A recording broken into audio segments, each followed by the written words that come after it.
जी हाँ दोस्तों, power star Pawan Singh ने एक और लकीर खींच दी है। पिछले कुछ दिनों पहले उनकी स्त्री 2 मूवी में एक सॉन्ग आया था, आई नहीं। वो सॉन्ग 300 मिलियन व्यूज पार कर दिया है और बना दिया है बॉलीवुड और भोजपुरी में एक महा रिकॉर्ड।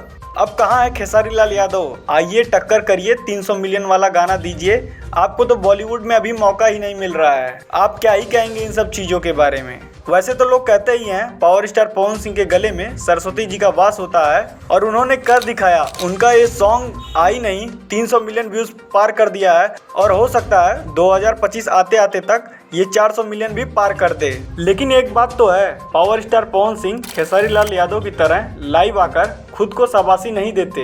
अब पता चल रहा है कि पावर स्टार पवन सिंह क्यों कहते हैं कि मेरा कंपटीशन खेसारी से नहीं है और ना ही कोई मेरा कंपटीशन है, क्योंकि भाई वो इंसान एक अलग रास्ता बनाता है और उसके ऊंचाइयों तक जाता है और महा रिकॉर्ड बनाता है। उस रिकॉर्ड को तोड़ना नामुमकिन सा होता है। क्या आपको लगता है खेसारी लाल यादव उनके इस रिकॉर्ड को तोड़ पाएंगे या कोई बॉलीवुड का ही गाना जो है इस रिकॉर्ड को तोड़ पाएगा?